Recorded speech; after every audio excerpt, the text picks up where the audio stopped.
السلام علیکم۔ تراویح کے سلسلے میں جو شیعہ نقطہ نظر ہے وہ بالکل درست ہے۔ تراویح کا وجود پیغمبر خدا صلی اللہ علیہ وآلہ وسلم کے زمانے میں کسی بھی حدیث کی کتاب میں موجود نہیں ہے، بلکہ علماء اہل سنت کی کتابوں میں اور جو سنی محدثین ہیں ان کی کتابوں میں بالکل صاف موجود ہے کہ پیغمبر خدا صلی اللہ علیہ وآلہ وسلم نے اس کوشش کو منع کیا تھا جب لوگ نوافل ان کے پیچھے جماعت کے ساتھ پڑھنے آئے تھے تو انہوں نے ان کو لوٹا دیا تھا اور کہا تھا کہ نوافل جو ہے یعنی سنتی نمازیں جو ہیں وہ جماعت کے ساتھ نہیں ادا ہو سکتی، جا کر گھر میں پڑھو۔ یہ ایک بار کی بات نہیں ہے بلکہ 3 بار ان کو منع کر دیا تھا، اور جو لوگ پڑھنے آئے تھے ماہ رمضان کی راتوں میں ان کو لوٹا دیا تھا۔ اور اس کے بعد خلیفہ اول کے زمانے میں بھی تراویح ثابت نہیں ہے، بعد میں یہ خلیفہ ثانی کے زمانے میں اس کی ایجاد ہوئی، اور اس پر تمام محدثین متفق ہیں، چاہے وہ شیعہ ہوں چاہے اہل سنت ہوں، کہ اس کو ایجاد کرنے والے دوسرے خلیفہ تھے۔ اب جہاں تک کہ حضرت امیر المومنین علی بن ابی طالب علیہ السلام کے متعلق یہ کہا جاتا ہے کہ انہوں نے روکا کیوں نہیں، جب وہ اقتدار میں آئے 4.5 سال انہوں نے حکومت کی تو انہوں نے روکا کیوں نہیں؟ تو اس کا جواب خود امیر المومنین نے خطبے میں دیا تھا کہ جو غالباً اصول کافی میں ہے کہ اگر میں روکوں گا تو فتنہ کھڑا ہو جائے گا، کیونکہ ان کی حکومت میں جو مسلمان تھے ان میں اکثریت جو تھی وہ ان حضرات کی تھی، ان مسلمانوں کی تھی کہ جو حضرت عمر اور حضرت ابوبکر کی خلافت کو برحق مانتے تھے، اور حضرت علی اگر روک دیتے تو ایک بہت بڑا فتنہ کھڑا ہو جاتا۔ آپ یہ دیکھیے کہ جب جنگ صفین میں قرآن نیزوں پر بلند کیا گیا اور حضرت علی علیہ السلام نے کہا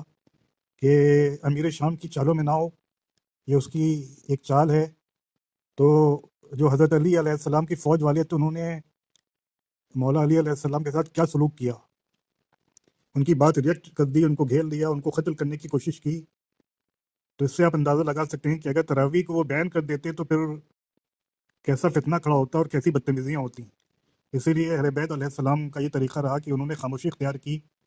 اور جو ان کے خاص اصحاب تھے ان کو منع کیا، لیکن فتنہ نہ پیدا ہو جائے اس لیے تراویح کے سلسلے میں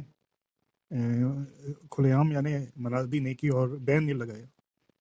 اور خود قرآن مجید میں ورتل القرآن ترتیلا کہ قرآن کو ٹھہر ٹھہر کر پڑھو، آہستہ آہستہ پڑھو۔ تو یہ کون سی بات ہے کہ ایک ایک رکعت میں ایک ایک رات میں 10 پارے 8 پارے 5 پارے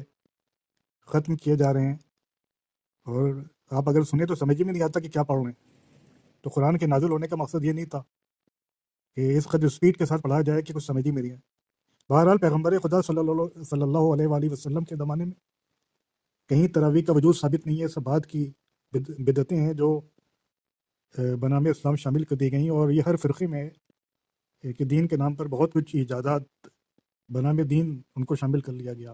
لیکن ہمارے علماء جو شیعہ مراجع ہے جو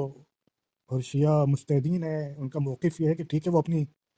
فقہ پر عمل کر رہے ہیں، تو ہم کو کوئی ایسی بات نہیں کہنا چاہیے جو ان کی دل آزاری کا سبب ہو، ان کی توہین کا سبب ہو، یا کوئی ایسی بات نہیں کہنا چاہیے کہ جس سے خدا نخواستہ قرآن مجید کی ذرا سی بھی توہین کا جس میں پہلو نکلتا ہو، تو خاموشی اختیار کرنے کو کہا گیا ہے۔ لیکن اب خود علماء اہل سنت اور جو ان کے بڑے بڑے اسکالرس ہیں وہ آوازیں اٹھانے لگے ہیں، کیونکہ ضمیر کی آواز زیادہ دن تک دب نہیں سکتی۔ جب وہ لوگ دیکھ رہے ہیں کہ کہیں تراویح نص سے یہ ثابت نہیں ہے، نہ قرآن سے نہ سنت سے، تو خود آپ دیکھیے کہ علماء اہل سنت ان کی ایک بہت بڑی تعداد وہ کوشچن اٹھانے لگی ہے۔ لیکن چونکہ میجورٹی ہمیشہ سے یہ کرتی رہی ہے باپ داداؤں کے زمانے سے، اس لیے ہمیں تو نہیں لگتا کہ وہ اس پر عمل پیرا ہوں گے، بلکہ وہ اسی طریقے سے انجام دیتے رہیں گے، کیونکہ انسان جو چیز کرتا آیا ہے اپنے باپ دادا کے زمانے سے، آبا و اجداد کے زمانے سے، اس کو ترک کرنا بڑا مشکل ہوتا ہے۔ ہماری آپ فقہ میں دیکھ لیجئے کہ کتنی چیزیں ایسی ہیں کہ جو شرعاً غلط ہیں،